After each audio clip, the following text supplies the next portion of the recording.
Bihar board matric परीक्षा 2026 के लिए इस वीडियो में आपको मैथमेटिक्स यानी कि गणित का बिल्कुल वायरल क्वेश्चन पेपर बताऊंगा। देख सकते हैं सेकेंडरी स्कूल एग्जामिनेशन 2026 एनुअल परीक्षा यानी कि वार्षिक परीक्षा का बिल्कुल वायरल क्वेश्चन पेपर है। प्रश्न पत्र का कोड देख सकते हैं, विषय कोड और प्रश्न पत्र का नंबर भी देख सकते हैं। बिल्कुल वायरल क्वेश्चन पेपर है सेट जे का, ठीक ना। सेम टू सेम यही पेपर आएगा 2026 में, पूरा रट लीजिएगा। बिल्कुल वायरल पेपर है, सारा चीज़ देख सकते हैं, बिल्कुल वायरल है, ठीक ना। ऑब्जेक्टिव प्लस सब्जेक्टिव मिला के टोटल 138 प्रश्न रहेगा। 100 ऑब्जेक्टिव रहेगा, 30 गो 2 नंबरा प्रश्न रहेगा, 8 गो 5 नंबरा प्रश्न रहेगा। टोटल इस पेपर को सॉल्व करने के लिए आपको 3 घंटा 15 मिनट का समय मिलेगा। टोटल 100 मार्क्स से पूछा जाएगा। देख सकते हैं बिल्कुल वायरल क्वेश्चन पेपर है। पूरा सोल्यूशन आपको देखना है, A to Z सोल्यूशन मैं आपको बताऊंगा, ठीक ना। 1 से 100 तक ऑब्जेक्टिव रहेगा, मात्र आपको 50 ऑब्जेक्टिव का आंसर देना है। चलिए मैं 50 ऑब्जेक्टिव का सोल्यूशन इस वीडियो में करता हूँ, ठीक ना। पहला प्रश्न क्या कह रहा है, कह रहा है कि निम्नलिखित में से कौन अपरिमेय संख्या है। अपरिमेय संख्या वह होगा जो रूट से बाहर नहीं निकलेगा।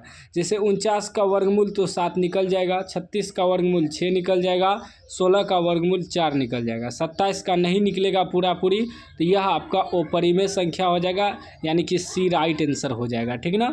अगला प्रश्न 2 नंबर का रहा है, यदि a बराबर 2 पर पावर 3 गुना 3, b बराबर 2 गुना 3, c बराबर 3 पर पावर n गुना 5, तब ए बी सी का एलसीएम 2 पर पावर 3 गुना 3 पर पावर 2 गुना 5 हो तो n का मान निकालिए। जो पावर n है इसी का मान निकालना है, ठीक ना। तो एलसीएम हमें दिया है, एलसीएम बराबर क्या दिया है, 2 पर पावर 3 गुना 5, 3 पर पावर 2 गुना 5, ठीक ना। तो एलसीएम में क्या होता है, जो मिलता है उसको भी लिखते हैं, जो नहीं मिलता है उसको भी लिखते हैं। तो 2 पर पावर 3 सबसे ज़्यादा 2 पर पावर 3 है, तो इसको लिखेंगे एलसीएम बराबर 2 पर पावर 3 गुना, उसके बाद क्या लिखेंगे, उसके बाद देखिए 3 पर पावर n गुना 5 है, 5 को भी लिखेंगे, ठीक ना। बराबर में एलसीएम बराबर दिया है 2 पर पावर 3 गुना 3 पर पावर 2 गुना 5, ठीक ना। तो 2 पर पावर 3 कट गया, 5 भी कट गया, क्या बच गया, 3 पर पावर n बराबर इधर बच गया 3 पर पावर 2, ठीक ना। तो 3 भी कट गया, यानी कि पावर बराबर में बच गया n बराबर 2। तो n बराबर कितना निकला, 2। हमें n का ही मान निकालना था, 2 ऑप्शन है, सी में है, सी राइट आंसर हो जाएगा 2 का, ठीक ना। इस प्रकार आपको सॉल्यूशन करना है शॉर्टकट ट्रिक के साथ, ठीक। चलिए 2 राइट आंसर हो जाएगा। फुल सॉल्यूशन मिलेगा मैथमेटिक्स का, पूरा आपको देखना है वीडियो। चैनल को सब्सक्राइब कर लेना है। यदि आज पूरा वीडियो देख लेते हैं तो आप 100 में 100 मैथ में लाएंगे, ठीक ना, क्योंकि पूरा सॉल्यूशन मैं आपको बताने जा रहा हूँ इस वीडियो में, ठीक ना। 3 नंबर का रहा है, 2 पासे एक साथ फेंके गए हैं, इन पासों के ऊपर आने वाली संख्याओं का योग 10 होने की परीक्षता, ठीक ना। 2 पासा है तो 2 पासा है तो टोटल छुछा के 36 कुल परिणाम होगा, ठीक ना। पासा में क्या होता है, 1 2 3 4 5 6 तक होता है, ठीक ना। तो 2 गो है तो एगो का हुआ 6 तक, फिर दूसरा में भी 1 2 3 4 5 6 तक होगा। अब कह रहा है कि योग उसका 10 आना चाहिए, तो 10 कब आएगा, इसका 5 और इसका 5 जोड़ेंगे तब आएगा, यानी कि 1 हुआ। उसके बाद 6 और 4 जोड़ेंगे तब आएगा, एगो ई हुआ, ठीक ना। उसके बाद ई 6 और ई 4 जोड़ेंगे तब आएगा, एगो ई हुआ, ठीक ना। और देखिए 10 कैसे पूरेगा, तो बाकी 4 4 8 नहीं होगा, टोटल संख्या 3 गो हो जाएगा, ठीक ना। तो इसका राइट आंसर क्या हो जाएगा, 1 2 3 गो टोटल संख्या हो गया योग 10 का। तो 3 एका 3 12 तिया 36, 1/12 आ जाएगा। 1/12 ऑप्शन है, सी में है, सी इसका राइट आंसर हो जाएगा 1/12, ठीक है ना। इस प्रकार शॉर्टकट ट्रिक निकालना है। कह रहा है कि टोटल उसका योग जो है 10 आना चाहिए, तो दोनों को जोड़ के जो 10 होगा उतना ही संभव परिणाम होगा। तो टोटल 3 गो आया था, क्योंकि 6 4 को जोड़ेंगे तब 10 आएगा, और 5 5 को जोड़ेंगे तब 10 आएगा, फिर 4 और 6 को जोड़ेंगे तब 10 आएगा। तो 3 गो संख्या होगा और टोटल संख्या 36 है, 36 भाग देंगे, 3 एका 3 12 तिया 36, 1/12 आया ना, ठीक। तो इस प्रकार ट्रिक से आपको ऑब्जेक्टिव को हल करना है। उसके बाद क्या कर रहा है, कह रहा है एक मीनार 50 मीटर दूर स्थित बिंदु पर मीनार का उन्नयन कोण 60 डिग्री हो तो मीनार की ऊंचाई निकाले, ठीक है ना। एक मीनार है, ए बी आपका मीनार हो गया, ठीक। और सी बिंदु पर कितना डिग्री का कोण बना रहा है? 60 डिग्री। 60 डिग्री का कोण बना रहा है। कह रहे एक मीनार से 50 मीटर दूर स्थित, ये मीनार है, इससे 50 मीटर दूर, यहाँ 50 मीटर है, ठीक ना। अब हमें ये मीनार की ऊंचाई निकालना है, तो टेन 60 डिग्री से चलेंगे। क्यों? क्योंकि ये हुआ लंब, ये हुआ आधार, लंब बटे आधार 10 में होता है, तो चलेंगे 10 60 डिग्री बराबर। तो लंब बटे आधार, लंब आपका हो गया ए बी, आधार हो गया बी सी, ठीक ना, बी सी। तो 10 60 का मान कितना होता है? सबको पता होगा, 10 60 का मान √3 होता है, ठीक ना, बराबर ए बी बटे बी सी हमें दिया है 50, ठीक। यहाँ कुछ नहीं है तो एक है, क्रॉस मल्टीप्लाई करेंगे तो हो जाएगा ए बी बराबर 50 गुना √3 करेंगे तो 50 √3 आ जाएगा। 50 √3 मीटर, देखिए ऑप्शन है 50 √3 मीटर, ऑप्शन ए में है। ए आपका राइट आंसर हो जाएगा, ठीक ना, ए इसका राइट आंसर हो जाएगा 4 का, ठीक ना। उम्मीद है समझ गए होंगे। शॉर्टकट थोड़ा बता रहे हैं क्योंकि ऑब्जेक्टिव है, उतना विस्तार से चलना नहीं है, ठीक ना। उसके बाद 5 नंबर का रहा है कि एक बेलन का वक्र पृष्ठ क्षेत्रफल 264 मीटर स्क्वायर तथा इसका आयतन 924 मीटर स्क्वायर है, इसके व्यास और ऊंचाई का अनुपात निकालें, ठीक ना। अब देखिए एक बेलन है, बेलन का वक्र पृष्ठ क्षेत्रफल दिया है। वक्र पृष्ठ क्षेत्रफल क्या होता है? बेलन का सूत्र, वक्र पृष्ठ क्षेत्रफल होता है 2πr/h, ठीक ना। इतना बराबर हमें दिया है 264, ठीक। उसके बाद देखिए, और इसका आयतन दिया है। आयतन का सूत्र क्या होता है? आयतन का होता है πr²h। आयतन हमें कितना दिया है? 924 मीटर, 924 मीटर। अब इसको कटाएंगे, ठीक ना, कटाएंगे, व्यास और ऊंचाई निकालना है ना हमें, तो व्यास 2r होता है। चलिए कटाते हैं, निकालते हैं। तो पहले ये वक्र पृष्ठ क्षेत्रफल निकालते हैं, ठीक ना। तो हमें दिया है, यहाँ हल करते हैं, 2π का मान रख देते हैं 22/7 r गुना h बराबर कितना दिया है? 264, ठीक। कटाइए तो कटेगा, नहीं कटेगा तो कट जाएगा 11 से, 11 दूनी, देखिए 2 से पहले कटाइए, 2 से कटाएंगे 13 दूना 26, 2 दूनी 4, फिर 11 से कट जाएगा, 11 दूनी 22, 11 एका 11, 2 यहाँ 11 दूनी 22, फिर 2 से कट जाएगा 6 बार में। तो ये आपका आ जाएगा r गुना h बराबर 6 से गुना हो जाएगा, इस 7 जाके 7 छाके 42, r और h बराबर कितना निकला? 42। तो यहाँ हमें आयतन भी दिया है ना, तो आयतन कितना दिया है? पाई का मान रखेंगे 22/7 r² गुना h, यानी कि r गुना h ऐसे है, बराबर 924।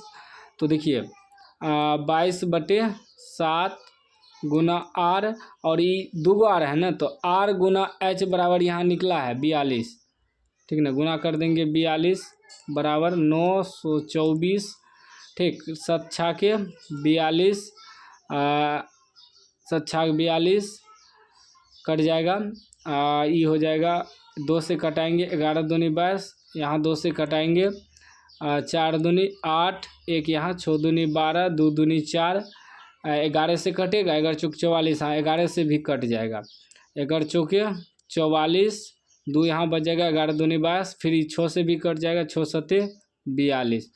तो यहाँ क्या r का मान क्या बच गया? r बराबर हमें बच गया उधर 7, तो त्रिज्या 7 निकला, ठीक ना। तो 7 निकला, तो यहाँ हमें ऊंचाई भी निकालना है ना, ऊंचाई भी कर रहा है, तो व्यास तो मालूम हो जाएगा, जब d निकालेंगे व्यास तो 7 दूनी 14, 2 से गुना होगा, त्रिज्या का 2 गुना होता है, तो 14 व्यास निकल गया। तो h भी निकालना है ना, तो यहाँ हमें r गुना h बराबर आया है 42, और जब हम h का मान रख देंगे, r का मान 7, तो 7 गुना h बराबर 42, कटाइए तो 7 छाके 42, h बराबर कितना निकल गया? 6। अब हमें व्यास यानी कि d भी मालूम हो गया 14, और h यानी कि ऊंचाई भी मालूम हो गया 6। तो हमें निकालना क्या है? व्यास और ऊंचाई का अनुपात। अनुपात का मतलब होता है व्यास बटे ऊंचाई। तो व्यास कितना है? 14, तो 14 बटे ऊंचाई कितना है? 6। कटाइए तो 7 दूनी 14, 7 यहाँ होगा, 7 दूनी 14, 3 दूनी 6, यानी कि 7:3 आ जाएगा, 7:3, ठीक ना। तो 7:3 कहाँ पर है, डी में है ना, देखिए है ना ऑप्शन 7:3। जब तक सॉल्व नहीं करिएगा ऑब्जेक्टिव का आंसर नहीं आएगा। देखिए कितना सॉल्व किए तब जाके निकला। तो ठीक ना, उम्मीद है समझ गए होंगे। आपको सिर्फ सॉल्यूशन देखना है और एक बार कॉपी में भी आपको लिखते चलना है, समझते चलना है, ठीक ना। तो डी इसका राइट आंसर हो जाएगा 5 का। 6 नंबर देखिए प्रश्न, 6 नंबर का निम्नलिखित में कौन समांतर श्रेणी में है। समांतर श्रेणी में वही होगा जिसका डी यानी कि सार्वंतर बराबर होगा, ठीक ना। तो इसमें देखिए 0.4 है, 0.44 है, ये तो नहीं होगा। उसके बाद इसमें 1 है, 11 है, 111, ये भी नहीं होगा। 2, 4, 8, 16 है, तो 2 के बाद 4, 4 के बाद 8 आ गया। इसका अंतर 2 है, इसका अंतर 4 है, तो गलत है, अंतर समान आना चाहिए।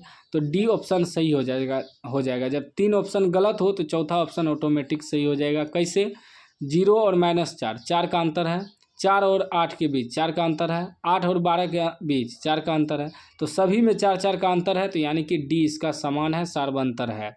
तो डी इसका करेक्ट आंसर हो जाएगा, ठीक है ना। उसके बाद 7 नंबर प्रश्न का है समांतर श्रेणी √18, √50, √98, √162 का सार्वंतर है। सार्वंतर यानी कि डी निकालना है। डी कैसे निकालते हैं, दूसरा पद में पहला पद घटा देते हैं। तो √50 में घटा देंगे √18, 50 को लिख सकते हैं। देखिए 5 25 गुना 2 लिख सकते हैं रूट अंदर, -18 को लिख सकते हैं 3 3 9 दूनी 18, ठीक ना। ये 2 गो मिल के 5 निकल जाएगा, बच जाएगा रूट में 2, माइनस 2 गो 3 मिल के बाहर निकल जाएगा, रूट में बच जाएगा 2। 5 √2 में 3 √2 घट जाएगा, तो क्या बचेगा 2 √2। 2 √2 है ऑप्शन है तो बी में है ना, बी इसका राइट आंसर हो जाएगा। इस प्रकार आपको सॉल्यूशन करना है और ऑप्शन निकालना है, ठीक ना। चलिए 8 नंबर प्रश्न देखिए। इस चैनल को आप लोग सब्सक्राइब करके रखेंगे तो मैथ का फुल सॉल्यूशन सीख जाएंगे, और सभी विषय का हम ऑब्जेक्टिव अपलोड करते हैं, तो चैनल को जरूर सब्सक्राइब करिएगा। 8 नंबर का रहा किसी द्विघात बहुपद के शून्यक यदि -3 -11 हो तो द्विघात बहुपद होगा, ठीक ना। अब देखिए द्विघात बहुपद का शून्यक दिया है, यानी कि अल्फा बराबर -3 और बीटा बराबर -11। तो हमें सबसे पहले निकालना होगा alpha plus beta. Alpha plus beta यानी कि दोनों को जोड़ना है, तो क्या हो जाएगा -3 प्लस माइनस -11, जोड़ेंगे तो कितना हो जाएगा -11 3 14 आ जाएगा। फिर निकालना है अल्फा इंटू बीटा, यानी कि अल्फा गुना बीटा, इसको भी गुना करेंगे तो 11 33, माइनस माइनस प्लस हो जाएगा, ठीक ना। अब देखिए द्विघात बहुपद का सूत्र होता है x² minus alpha plus beta into x, ठीक ना, फिर अल्फा इंटू बीटा, यही सूत्र होता है, इसीलिए निकालना पड़ा। अब देखिए x² minus alpha plus beta कितना निकला है -14, तो माइनस माइनस प्लस 14 हो जाएगा, x plus alpha into beta 33 निकला है, ठीक ना। ये आपका द्विघात बहुपद हो गया, x² प्लस 14x प्लस 33, देखिए है option x² plus 14x plus 33, देखिए ऑप्शन ए में है, ए इसका राइट आंसर हो जाएगा, ठीक ना। द्विघात बहुपद का सूत्र याद रखिएगा, सवाल सॉल्व हो जाएगा, ठीक ना। उसके बाद 9 नंबर का रहा है बहुपद x into 3x² plus 7 plus 4 का घात है, तो गुना कर दीजिए। इसको गुना करेंगे तो 3x पर पावर 3 आ जाएगा, क्योंकि 2 पहले से है, एगो 3 हो जाएगा, प्लस 7x प्लस 4 हो जाएगा। तो सबसे ज़्यादा पावर 3 है, तो 3 आपका घात हो जाएगा, सी राइट आंसर हो जाएगा, ठीक ना। उसके बाद देखिए 10 नंबर का रहा है साइन 90 डिग्री गुना टेन 60 डिग्री गुना कोस 30 डिग्री का मान। तो बैठाइए मान, साइन 90 डिग्री, साइन 90 डिग्री का मान होता है 1 गुना टेन 60 डिग्री, टेन 60 डिग्री का मान होता है √3 गुना कोस 30 डिग्री, कोस 30 डिग्री का मान होता है, कोस 30 डिग्री का मान क्या होता है √3/2, गुना करेंगे √3 गुना √3 गुना 1, तो 3/2 आ जाएगा। 3/2 है ऑप्शन, हाँ है बी में, बी इसका राइट आंसर हो जाएगा 3/2, ठीक ना। चलिए अगला प्रश्न 11 नंबर। 11 नंबर का प्रश्न आपका कि टेन थीटा बटे sec theta -1 plus tan theta बटे सेक थीटा +1, ठीक ना। तो इसमें अगर हम एलसीएम ले लें तो क्या आ जाएगा, ये आ जाएगा sec theta -1 into sec theta +1, ठीक। इससे ही गुना करेंगे, इससे ये थोड़ा लंबा हो जाएगा, इसका आंसर हम बताते हैं, आप लोग सॉल्व कर लीजिएगा, ठीक ना। 11 का आंसर सी निकलेगा 2 कोसेक थीटा। इसको ऐसे एलसीएम लेके सॉल्व करना, थोड़ा लंबा सॉल्व होगा, कॉपी पे सॉल्व कर लीजिएगा। एलसीएम लेने के बाद इससे भाग देंगे, कट जाएगा। इस सेक थीटा प्लस 1 से 10 ई गुना हो जाएगा, फिर इससे ई गुना हो जाएगा, बाकी गुना उना करिएगा तो आंसर निकल जाएगा, ठीक है ना। थोड़ा लंबा हो जाएगा, स्क्रीन पे बनाने में मतलब परफेक्ट नहीं होगा, ठीक है ना, इसलिए छोड़ रहे हैं, ठीक है ना। 12 नंबर प्रश्न कह रहा है कि त्रिभुज एबीसी समद्विबाहु त्रिभुज है जिसमें एंगल सी बराबर 90 डिग्री हो, तो यदि एसी बराबर 6 सेमी हो तो एबी बराबर क्या होगा। तो एबी बराबर आपका 6√2 सेमी हो जाएगा, बी राइट आंसर हो जाएगा, ठीक है ना। समद्विबाहु त्रिभुज है ना, तो अगर एसी बराबर 6 दिया है तो आपका एबी जब निकालना हो तो 6√2 सेमी हो जाएगा, बी इसका राइट आंसर हो जाएगा, ठीक है ना। चलिए अगला प्रश्न देखिए 13 नंबर। 13 नंबर कह रहा है कि 8 सेमी त्रिज्या के गोले को पिघला कर एक 32 सेमी ऊंचाई के शंकु के रूप में लाया जाता है, शंकु के आधार की त्रिज्या निकालना है, ठीक है ना। तो 8 सेमी त्रिज्या वाले गोले को पिघलाता है, तो त्रिज्या हमें आर मालूम है 8 है, तो गोले का आयतन निकाल देंगे। गोले का आयतन का सूत्र होता है 4/3 पाई आर क्यूब, तो ये हो जाएगा 4/3 पाई आर क्यूब, यानी कि 8 का क्यूब। निकालना क्या है, शंकु के रूप में लाया जाता है, यानी कि इसी को पिघलाकर शंकु भी बनाया जाता है, जिसका कि 32 सेमी ऊंचाई दिया है, तो शंकु की त्रिज्या निकालना है। तो शंकु का आयतन क्या होता है, शंकु का आयतन होता है 1/3 पाई आर स्क्वायर एच।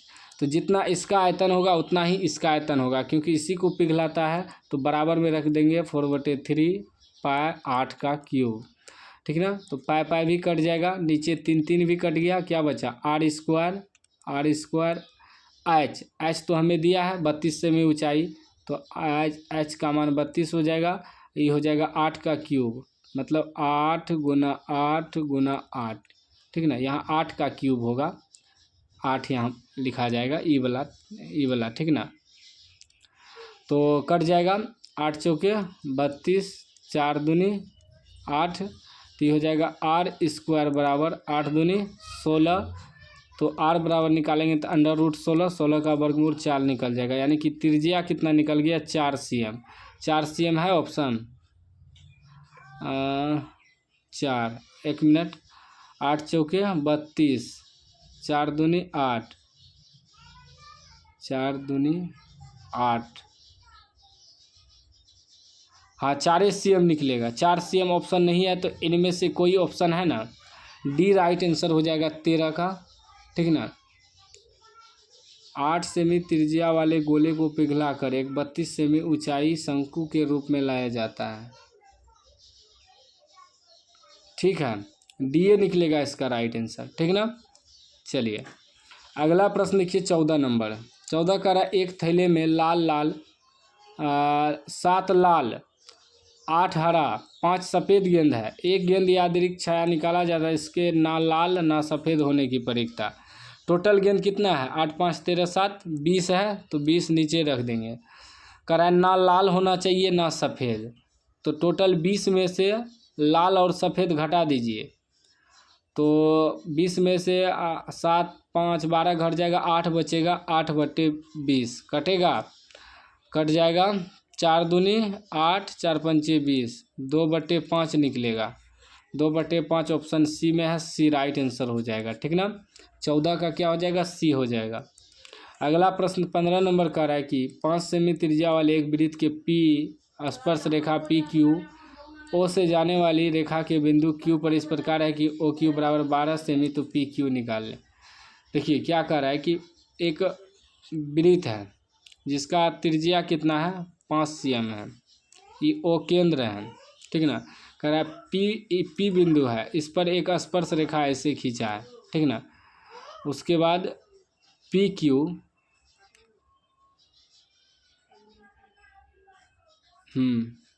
यहाँ क्यू है, और उसके बाद यहाँ ओ तक जा रहा है, तो ओ क्यू पी पर स्पर्श रेखा पी क्यू केंद्र ओ से जाने वाली क्यू बिंदु पर, और यहाँ क्यू होगा, यहाँ पी है, ठीक ना।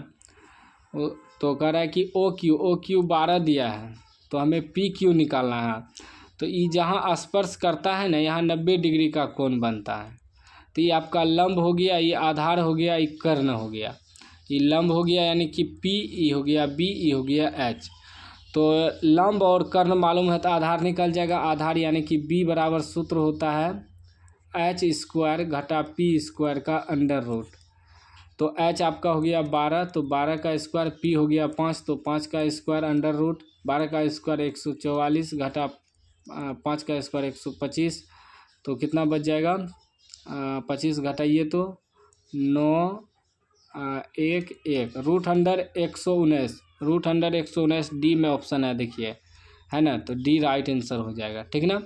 चलिए अगला प्रश्न देख लीजिए। फुल सॉल्यूशन मिलेगा आपको मैथ का। बाकी आप लोग चैनल को ज़रूर सब्सक्राइब करिएगा और घंटी को दबा के ऑल कर लीजिएगा, ठीक ना। वीडियो थोड़ा लंबा होगा लेकिन मैं फुल सॉल्यूशन सिखाऊंगा। 16 नंबर का रहा एक अर्धवृत्त जिसकी त्रिज्या 3r है, उसकी परिमिति होगी। अर्धवृत्त की परिमिति का सूत्र होता है अर्धवृत्त का परिमिति का सूत्र होता है जैसे कि पूरा वृत्त का होता है 2πr। अर्धवृत्त है तो 2 से भाग लग जाएगा, तो πr प्लस 2r यह सूत्र होता है। इसमें से हम r कॉमन ले लेंगे तो बचेगा पाई प्लस 2, ठीक ना। यह हुआ अर्धवृत्त का परिमिति का सूत्र। तो हमें त्रिज्या 3r दिया है यानी कि r बराबर 3r, तो जहाँ r है वहाँ 3r लिखेंगे, तो 3r इंटू पाई प्लस 2 गुना करेंगे तो ये हो जाएगा 3 पाई r प्लस 3 दूनी 6r, ठीक ना। ऐसा है option 3 pi r plus 6r, 3 pi r plus 6r, हाँ ऑप्शन बी में है। B is the right answer, ठीक ना। बी राइट आंसर हो जाएगा। उसके बाद देखिए 17 नंबर प्रश्न का रहा है कि द्विघात समीकरण A square P square X square minus Q square बराबर 0 के मूल होंगे। तो देखिए क्या दिया है, A square P square X square minus Q square बराबर 0। जब हम निकालेंगे A square P square X square बराबर तो हो जाएगा क्यू स्क्वायर। जब हम एक्स स्क्वायर बराबर निकालेंगे तो हो जाएगा क्यू स्क्वायर बटे ए स्क्वायर और पी स्क्वायर। जब एक्स बराबर निकालेंगे तो अंडर रूट में आ जाएगा क्यू स्क्वायर बटे ए स्क्वायर और पी स्क्वायर। तो रूट से बाहर निकलेगा तो प्लस माइनस हो जाएगा क्यू बटे ए और पी, ठीक ना। तो देखिए तो प्लस माइनस क्यू बटे ए पी कहाँ है, तो डी में ऑप्शन है, डी इसका राइट आंसर हो जाएगा, ठीक ना। चलिए अगला प्रश्न देखिए 18 नंबर का रहा है कि बिंदुओं ए कोस थीटा 0 तथा 0 ए साइन थीटा की बीच की दूरी है। तो ये आपका हो जाएगा x1, ये हो जाएगा y1, ये हो जाएगा x2, ये हो जाएगा y2, ठीक ना। तो सूत्र होता है बीच की दूरी बराबर x1 घटा x2 का होल स्क्वायर प्लस y1 घटा y2 का होल स्क्वायर, इस पे होता है अंडर रूट, ठीक ना। तो x1 आपका हो गया ए कोस थीटा, ठीक, घटा x2 0 है इसका स्क्वायर प्लस y1 आपका 0 हो गया घटा y2 हो गया ए साइन थीटा, इसका क्या होगा स्क्वायर और इस पे क्या है रूट नहीं भूलना है, ठीक ना। तो ये हो जाएगा 0 तो नहीं है घटेगा, ए कोस थीटा का होल स्क्वायर सीधा क्योंकि स्क्वायर है ना, प्लस 0 में से नहीं है घटेगा तो ये हो जाएगा ए साइन थीटा का होल स्क्वायर, लेकिन इसमें माइनस लगल है, ठीक। और इस पे क्या हो जाएगा रूट ए कोस स्क्वायर थीटा, तो ये हो जाएगा ए स्क्वायर कोस स्क्वायर थीटा, ठीक ना, दोनों का स्क्वायर है ना, प्लस ये हो जाएगा ए स्क्वायर साइन स्क्वायर थीटा, इसका अंडर रूट, इसमें ए कॉमन ले लेंगे, ठीक ना। ए स्क्वायर कॉमन ले लेंगे तो क्या बचेगा cos square theta plus sine square theta, इसका अंडर रूट, ठीक ना। तो ये हो जाएगा ए स्क्वायर और cos square plus sine square का सूत्र होता है 1, ठीक ना। ए स्क्वायर गुना 1 करेंगे तो क्या हो जाएगा ए स्क्वायर अंडर रूट, ए स्क्वायर का वर्गमूल क्या निकल जाएगा ए निकल जाएगा, क्योंकि 2 गो ए है ना, तो ए आपका आंसर हो जाएगा, ठीक ना। तो ए ऑप्शन देखिए कहाँ पर है, ए में है, ए आपका राइट आंसर हो जाएगा, ठीक ना। इस प्रकार आपको बीच की दूरी निकालना है, ठीक। चलिए अगला प्रश्न देखिए 19 नंबर कह रहा है कि वर्ग अंतराल 15-25 का वर्ग चिन्ह है। वर्ग चिन्ह कैसे निकालते हैं? निम्न सीमा उच्च सीमा को जोड़ देते हैं तो 15 + 25, उसके बाद 2 से भाग देते हैं। 25 15 40, 2 से भाग देंगे तो कितना निकलेगा? 20। 20 ऑप्शन है बी में, ठीक ना, बी राइट आंसर हो जाएगा। 20 नंबर कह रहा है वर्ग अंतरालों 2 से 5, 5 से 8, 8 से 11, 11 से 14 के वर्गों की लंबाई। वर्गों की लंबाई यानी कि 2 से 5, 5 से 8 क्या अंतर है इसमें? तो 2 से 5 3 का अंतर है, 5 से 8 3 का अंतर है, 8 से 11 3 का अंतर है, सभी में 3 3 का अंतर है तो बी राइट आंसर हो जाएगा 3, ठीक ना। इसी को वर्ग की लंबाई कहते हैं, ठीक ना। उसके बाद 21 नंबर कह रहा है ए का मान जिसके लिए समीकरण निकाय 10x + 5y = a - 5, 20x + 10y - a = 0 के अनगिनत हल होंगे, ठीक ना। तो बराबर के ई बगल जब ई आएगा तो बराबर के ई बगल प्लस में ए हो जाएगा, ठीक ना, क्योंकि ई भी बराबर के उपगल है ना। तो इसमें देखिए क्या होगा, ई आपका a1 हो गया, ई b1 हो गया, ई c1 हो गया, ये हो जाएगा a2 b2 और ई c2। तो क्या कह रहा है कि अनगिनत हल है, ठीक ना। अनगिनत हल कब होता है? ठीक ना, अनगिनत हल होता है, सूत्र होता है इसका अनगिनत हल का, ठीक ना। मैं सूत्र लिखता हूँ, अनगिनत हल होंगे, ठीक ना, अनगिनत या अनेक हल भी कर सकते हैं यदि a1/a2 बराबर b1/b2 बराबर c1/c2 हो, तीनों बराबर हो जाए तो अनगिनत हल होता है, ठीक ना। तो अब बैठाइए इस सूत्र पे, ठीक ना। तो a1 आपका हो गया 10 बटे a2 आपका हो गया 20 बराबर b1/b2, b1 आपका हो गया 5 और b2 आपका हो गया 10 बराबर c1 आपका हो गया a - 5 बटे c2 आपका हो गया a, ठीक ना। अब तीनों बराबर है, ठीक ना, क्या है, तीनों बराबर है। थोड़ा कलर चेंज कर देते हैं ताकि आपको दिखे। तीनों बराबर है तो या तो ई दोनों को बराबर में रख के हल करिए या ई दोनों को, तो ई दोनों को बराबर में हल करते हैं। जैसे 5/10 बराबर a - 5 बटे a, ठीक ना। इसको गुना करेंगे तो हो जाएगा 5a बराबर इससे गुना करेंगे तो 10a - 10 × 50, ठीक ना। ए वाला ए की जगह करेंगे तो ये हो जाएगा 5a, इधर आएगा तो -10a बराबर -50, ठीक ना। 5a में से 10a घट जाएगा तो -5a बराबर -50, माइनस भी कट जाएगा, 5 50 भी कट जाएगा। ए का मान कितना निकल गया? 10 जो है आपका राइट आंसर हो जाएगा, यानी कि सी राइट आंसर हो जाएगा, ठीक ना। 21 नंबर का आंसर क्या हो जाएगा? 21 का राइट आंसर आपका सी हो जाएगा, ठीक, सी। चलिए अगला प्रश्न देखिए 22 नंबर। 22 नंबर कह रहा है कि समीकरण निकाय x + 2y = 3, 5x + ky = 15 के अनगिनत हल होने के लिए k का मान। वही अनगिनत हल अभी तुरंत बताएं। तो अनगिनत हल, यहाँ x का गुणांक a1 होता है, y का गुणांक b1 होता है, लास्ट में अचर पद c1 होता है। दूसरा समीकरण में x का गुणांक a2 होगा, y का गुणांक b2 होगा, लास्ट में अचर पद c2 होगा। तो अनगिनत हम क्या बताएं, अनगिनत कैसे होता है? अनगिनत होता है यदि a1/a2 बराबर b1/b2 बराबर c1/c2 हो, ठीक ना, तब जाके क्या होता है अनगिनत। तो a1/a2, a1 आपका हो गया, यहाँ x का गुणांक कुछ नहीं है तो 1 है, तो 1 बटे a2 कितना है? a2 5 है, 5 देंगे बराबर b1/b2, b1 कितना है? 2 है, b2 कितना है? b2 k है बराबर c1 आपका कितना है? c1 3 है बटे c2 कितना है? 15 है।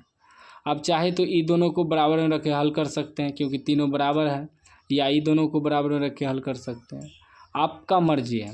ऐसे भी गुना करेंगे, k गुना 1 करेंगे तो k और 5 दूनी 10, तो 10 आ जाएगा k का मान, ठीक। तो k का मान 10 है, बी में है, बी इसका राइट आंसर हो जाएगा, ठीक ना। चलिए अगला प्रश्न देखिए 23 नंबर का, यदि रेखाएं एक बिंदु पर प्रतिच्छेद करती है तो वह बिंदु दोनों समीकरणों का डॉट डॉट होता है। यदि रेखाएं एक बिंदु पर प्रतिच्छेद करती है तो वह आपका क्या हो जाएगा, अद्वितीय हल हो जाएगा, ठीक है ना, क्योंकि एक दूसरे को समीकरण काट रहा है तो काटेगा तो अद्वितीय हल हो जाएगा, ठीक है ना। उसके बाद देखिए 24 नंबर प्रश्न कह रहा है कि निम्नलिखित में कौन समीकरण x+2 और 3x-1 का हल समुच्चय है, ठीक ना।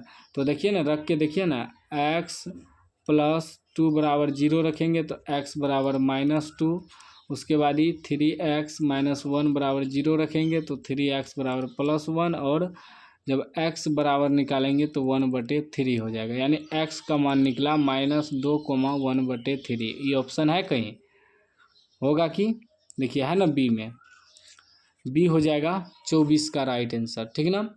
चलिए अगला प्रश्न 25 नंबर। 25 नंबर प्रश्न कह रहा है कि 25 नंबर निम्नांकित समुच्चयों में किसमें द्विघात समीकरण x² - 5 बराबर 0 के मूल होंगे।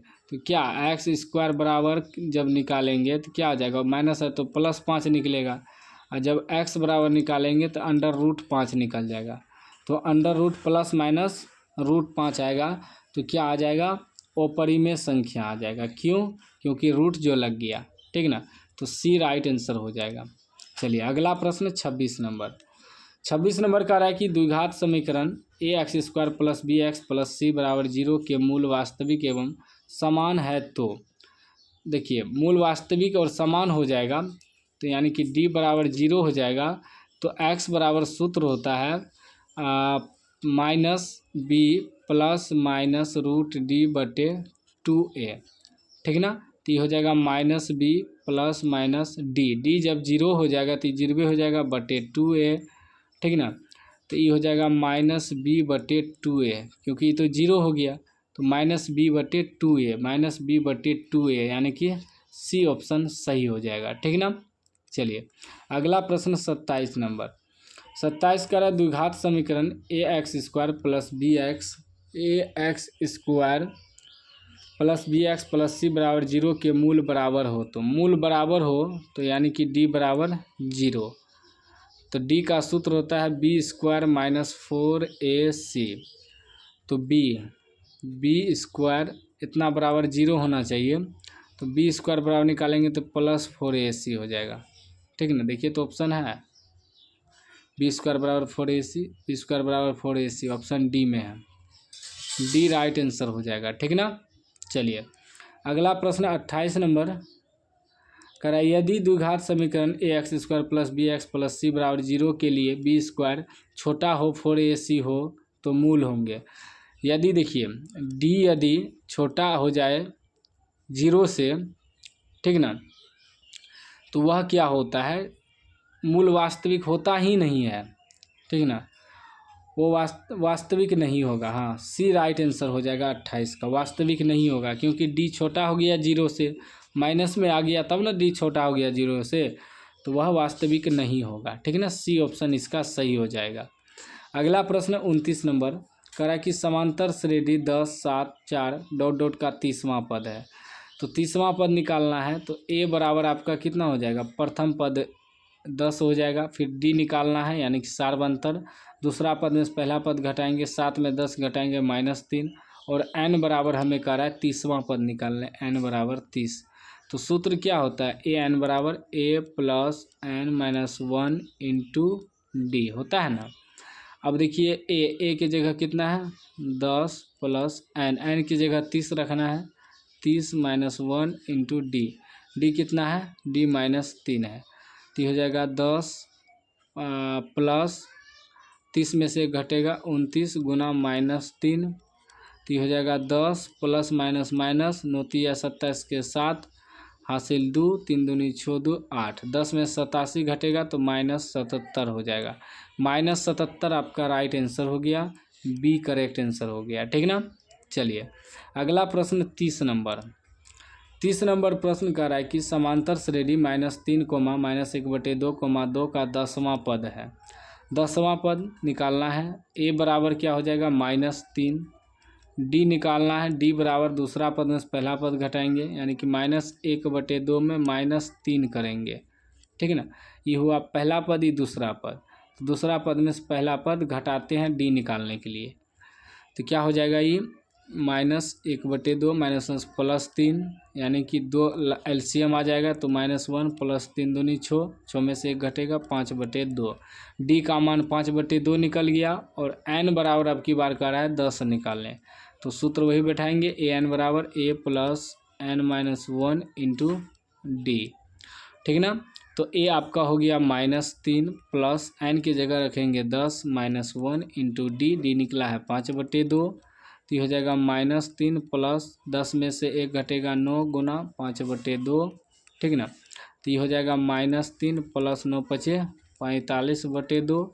2 एलसीएम आ जाएगा। तो -3 दूनी 6 प्लस 45, 45 6 घटेगा प्लस में आएगा 45 में 6 घटेगा 39/2। कटाएंगे तो 19 दूना 38, 19.5 आ सकता है। ठीक है ना। देखिए तो है ऑप्शन 19.5 ऑप्शन ए में है। ए राइट आंसर हो जाएगा। ठीक ना। चलिए अगला प्रश्न देख लीजिए 31 नंबर। 31 नंबर प्रश्न क्या कर रहा है देखिए। 31 नंबर कर रहा है समांतर श्रेणी 2 7 12 डॉट डॉट का 10वां पद है। फिर वही ए बराबर आपका हो जाएगा 2, डी निकालेंगे 7 में से 2 घटाएंगे 5 और एन बराबर कर रहा है 10 रखने के लिए। सूत्र पे बैठाएंगे AN बराबर A + n-1 × D। ए आपका हो गया 2 प्लस n की जगह रखेंगे 10 -1 × D। D आपका कितना निकला है 5 निकला है।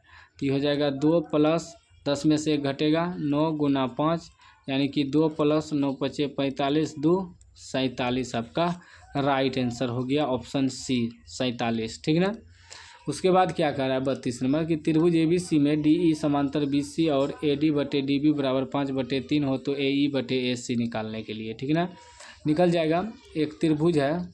ठीक ना। ABC त्रिभुज है जिसमें कि DE कि समांतर है BC के। ठीक ना। AD हमें दिया है 5/DB कितना दिया है 3। निकालना है AE पूरा बटे AC मतलब ये छोटा भुजा बटे बड़ा भुजा निकालना है। तो सूत्र होता है छोटा भुजा यानी कि AD, इसमें छोटा भुजा बटे बड़ा भुजा है ना। छोटा भुजा आपका AE हुआ, बड़ा भुजा AC। तो वही सूत्र बैठाएंगे। ठीक ना। इसमें भी लेंगे छोटा भुजा यानी कि AD बटे बड़ा भुजा AB बराबर होता है AE बटे बड़ा भुजा AC। ठीक ना। तो AD हमें दिया है AD 5 बटे AB क्या हो जाएगा AB 5 3 8 बराबर AE बटे AC। तो देखिए क्या निकला 5/8 AE बटे AC बराबर 5/8। 5/8 है ऑप्शन सी में है। ठीक ना। सी इसका राइट आंसर हो जाएगा। अगला प्रश्न कह रहा है कि दी गई आकृति में यदि DE समांतर BC हो तो x का मान निकालें। यहाँ आकृति दिया है। ठीक है ना। जो अभी चित्र बनाए हम AD/DB लेंगे, AE/AC लेंगे EC। ठीक ना। यानी कि AD सूत्र होता है AD बटे DB यानी कि E भुजा बटे E भुजा बराबर हो जाएगा AE बटे EC के। तो AD कितना दिया है x दिया है बटे E दिया है 16 बराबर E दिया है 34/17। ठीक है ना। तो ये गुना करेंगे तो ये हो जाएगा 17x बराबर ये हो जाएगा 16 गुना 34 क्रॉस मल्टीप्लाई 17 से कटाएंगे 17 दूना 34 x बराबर 16 दूना 32 ऑप्शन है बी में है। B is the right answer. ठीक ना। अगला प्रश्न 34 नंबर कह रहा है कि दो समरूप त्रिभुजों ABC एवं DEF में इनके क्षेत्रफलों का अनुपात निम्नलिखित में कौन सा है। क्षेत्रफल निकालना हो तो उनके भुजा का देखिए, जैसे कि मैं चित्र बना के समझा देता हूँ। मान लीजिए दो त्रिभुज है, समरूप त्रिभुज। ठीक ना।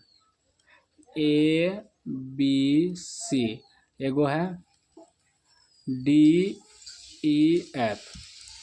तो उनके संगत भुजाओं के अनुपात के बराबर होता है। यानी कि यदि हम AB भुजा लेंगे तो AB का स्क्वायर बटे हो जाएगा DE। डी ई का स्क्वायर बराबर, ठीक ना, ई भुजा लेंगे तो ई भुजा लेंगे, यदि हम बी सी बोला भुजा लेंगे तो बी सी स्क्वायर बटे ई एफ इसके बराबर हो जाएगा। यदि हम ए सी भुजा लेंगे ए सी स्क्वायर बराबर, तो ये हो जाएगा डी एफ का स्क्वायर। तो यहाँ मिलाइए कोण भुजा उसके वर्ग के अनुपात, इस सब में तो स्क्वायर ना है तो नहीं होगा, क्षेत्रफल में स्क्वायर होता है, ई दोनों में हो सकता है कोनों। अब देखिए यदि हम ए बी लिए हैं तो डी ई होना चाहिए, ए बी डी ई है ना ऑप्शन, तो यानी कि सी राइट आंसर हो जाएगा, ठीक है ना। या अगर हम बी सी लेंगे तब ई एफ होना चाहिए, तो यहाँ ए बी में ई एफ दिया है, यानी कि ए बी लिया है ई एफ लिया, नहीं होगा, दोनों का संगत होना चाहिए। यदि हम ए बी लिए हैं तो डी ई होना चाहिए, यदि बी सी लिए हैं तो ई एफ होना चाहिए, ए सी लिए हैं तो डी एफ होना चाहिए, तो सी राइट आंसर हो जाएगा, क्योंकि ए बी बटे डी ई दिया है, ए बी स्क्वायर बटे डी ई स्क्वायर, ठीक। अगला प्रश्न क्या कह रहा है कि समबाहु त्रिभुज ए बी सी की भुजा 10 cm है और समबाहु त्रिभुज डी एफ की भुजा 5 cm है, तो त्रिभुज ए बी सी और त्रिभुज डी एफ के क्षेत्रफलों का अनुपात कौन सा है। तो देखिए हम क्या बताएं, दोनों का भुजा दिया है तो वर्ग कर देंगे, क्षेत्रफल निकालना है, तो इसका भी वर्ग, 10 का भी वर्ग और 5 का भी वर्ग, क्षेत्रफल में स्क्वायर होता है, अभी जो सूत्र बताएं वही सूत्र लगेगा। तो 10 का स्क्वायर 100, 5 का स्क्वायर 25, कटाइए तो 25 से का 25, 25 चौके 100, 4:1, 4:1 है ऑप्शन है, तो डी में है ना, शॉर्टकट निकलेगा, बस दिमाग लगाना आपको, भुजा दिया है स्क्वायर कर देना है, क्षेत्रफल निकल जाएगा, ठीक ना, बस।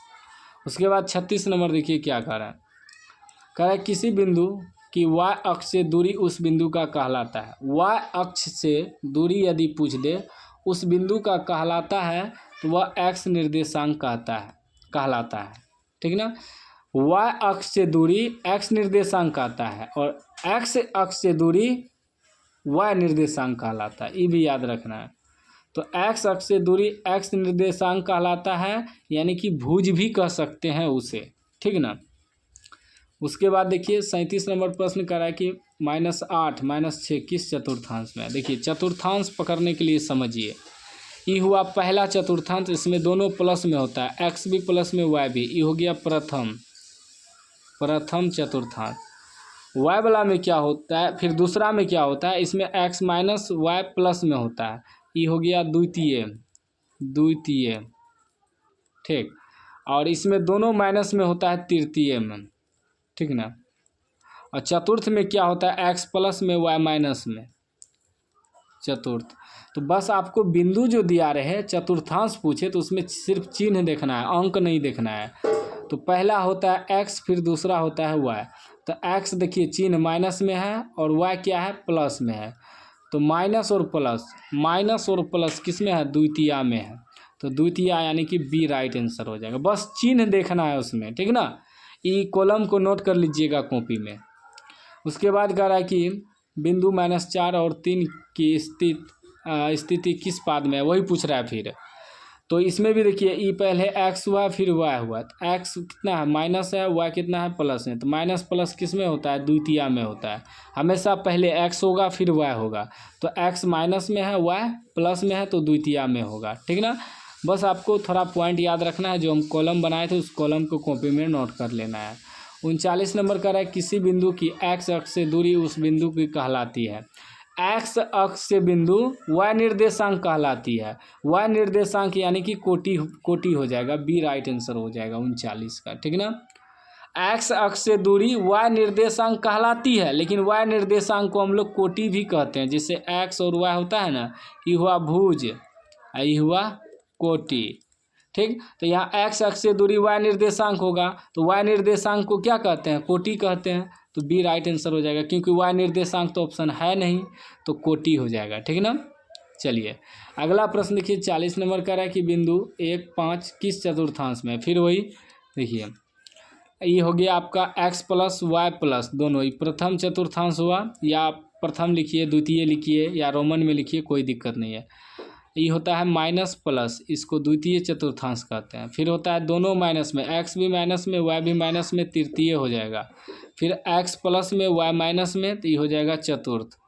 तो अब यहाँ देखिए, यहाँ क्या है, यहाँ x भी प्लस में है, y भी प्लस में, दोनों प्लस में, तो दोनों प्लस में क्या होता है, प्रथम में होता है, ये राइट आंसर हो जाएगा। हमेशा याद रखिएगा पहले x फिर y होगा, ठीक ना। 41 में भी करेक्ट बिंदु -3 -5 किस चतुर्थांश में है, इसमें भी देखना है। तो x और y, तो x माइनस में है और y भी माइनस में है, दोनों माइनस में है, तो दोनों माइनस में किस में होता है, तृतीय में होता है, यानी कि सी ऑप्शन सही हो जाएगा, ठीक ना। उसके बाद देखिए 42 नंबर का रहा है कि यदि √2 कोस थीटा बराबर 1 हो तो थीटा का मान। अब देखिए √2 कोस थीटा बराबर 1 दिया है, जब कोस थीटा बराबर निकालेंगे तो 1/√2 हो जाएगा। तो 1/√2 जो होता है कितना डिग्री का मान होता है कोस का, तो 1/√2 होता है कोस 45 डिग्री का मान। 45 डिग्री है, ऑप्शन बी में है, बी राइट आंसर हो जाएगा। उसके बाद देखिए 43 नंबर का 1 + कोट स्क्वायर है, 1 + कोट स्क्वायर बराबर होता है कोसेक स्क्वायर ए बटे 1 + tan स्क्वायर है, 1 + tan स्क्वायर बराबर होता है सेक स्क्वायर है। कोसेक को हम लिख सकते हैं 1/sin स्क्वायर ए, और सेक को लिख सकते हैं 1/कोस स्क्वायर ए, गुना उल्टा कर दीजिए तो ये हो जाएगा 1/sin स्क्वायर ए गुना कोस ऊपर चले जाएगा कोस स्क्वायर ए बटे 1, एक से गुना करेंगे तो हो जाएगा कोस स्क्वायर ए, और साइन को एक से गुना करेंगे तो साइन स्क्वायर ए, कोस बटे साइन होता है coat square A, coat square A option है, ऑप्शन सी में है, सी राइट आंसर हो जाएगा, ठीक ना। बस आपको ट्रिक से सॉल्व करना है। 44 नंबर प्रश्न कह रहा है कि यदि साइन थीटा बराबर 3/5 हो तो कोस थीटा का मान। अब साइन का क्या होता है, p/h होता है, और कोस का होता है b/h, ठीक ना, b/h। तो b हमें निकालना होगा, b का सूत्र होता है h² घटा p² का अंडर रूट।